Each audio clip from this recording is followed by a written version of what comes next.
After suffering a knee injury that would ruin the career of almost any other basketball player, being an ACL tear back on April 13th of 2021, my fellow foreigner, the Ontario native Jamal Murray, gazed into the future to see himself where he is today, on the verge of achieving the ultimate glory, merely 6 wins away from hoisting the Larry O.B.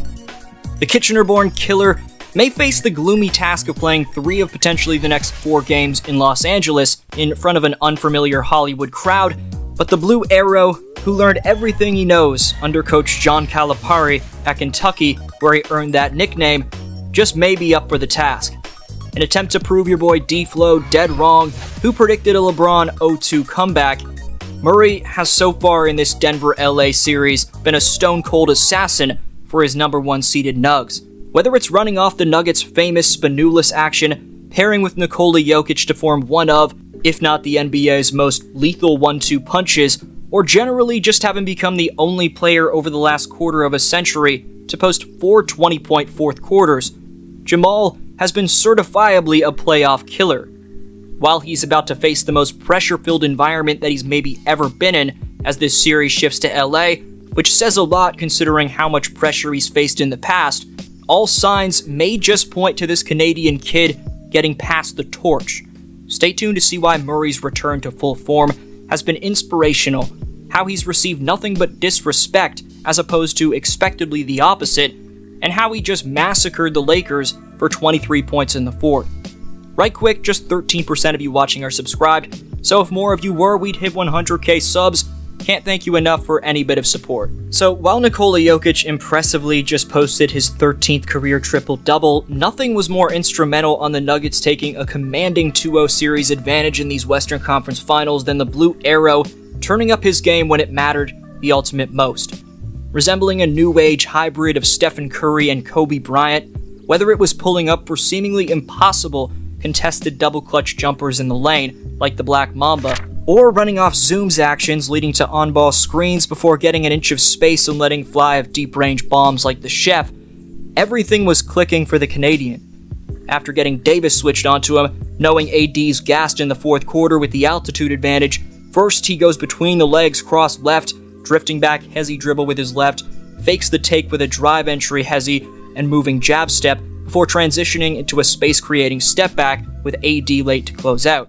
He bounced it, he bounced it, he bounced again, he bounced real quick. Feel free to jump in. He bounced again. Next, he gets Hachimura switched onto him and asks LeBron if he can have this dance with another between the legs crossed left, before this time going right into his shooting motion. Then it's the Nuggets' patented Spanoulis action where he starts in the paint and cuts up through the lane, sets a back screen for Gordon before receiving the handoff from Joker, and he hits yet another 3 right in LeBron's grill.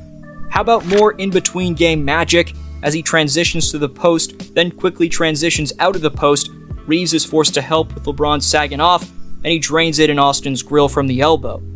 While no one would have believed him when he was sitting on his couch last year watching the Nuggets get handled by the Warriors in round 1 while nursing his ACL tear, just over 12 months later, now Murray's getting it done in front of a top play-by-play announcer in Mike Breen on the very biggest stage. Murray would say post-game, quote, "You see your fam in the crowd, you see your little brother, you see Mike Breen there," end quote. Honoring the legendary broadcaster with style points, Murray would call his own bang by pointing to the legendary Breen, defining a performance where he utterly rose to the occasion by embracing the pressure of having every eye squared directly on him. Having witnessed the stage presence that Murray's displayed ever since he stepped onto the playoff scene back in the bubble, while I predicted the Lakers would ultimately come back to win this series and then go on to win the NBA title, with such a shot-creating phenom who's built for the modern game like Murray on their side, I'm willing to rock with whatever narrative comes to fruition, whether it's the Kitchener-born native in Murray's or the Toronto-born native in D-Flow's. Either way, the two foreigners are putting on masterclasses in these playoffs. In all seriousness, it's been an honor getting to witness a man who grew up in the same province as I did absolutely light up the world by destroying my Lakers narrative. Improvising as he should be, and having no choice but to go off script, just like Jimmy Butler has for Miami, Jamal's displaying that his killer instinct is built for dramatic pressure-filled stages like the NBA playoffs. While LeBron has been called out by his infamous hater who made a living off trash-talking him and Skip Bayless for not having the clutch gene again, LeBron James, no clutch gene. if such thing as a clutch gene really exists, which I'm of the mindset that it does, then Murray has that, and then some. You can't forget about this man's all-time duel with Donovan Mitchell back in the bubble, where in the first round of the 2020 playoffs, he averaged 32 points, 6 dimes, and 6 rebounds per game on a ridiculous shooting split of 55, 53, 92. Amidst a series where those 32 points per night came on a 68% true shooting mark, Murray pulled off one of the greatest layups of all time and hit daggers one after the next that seemingly displayed to everyone that he was next up.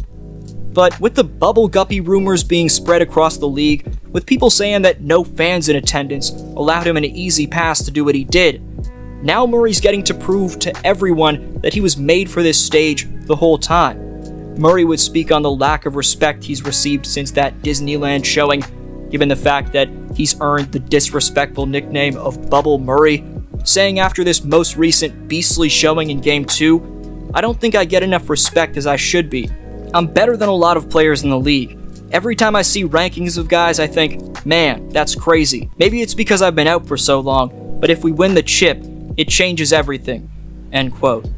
If Jamal can maintain the evident sharply polished edge in terms of his mentality that he evidently competes with night in, night out, there may be no stopping Denver this year. This kid is an absolute flamethrower. This kid is the Blue Arrow.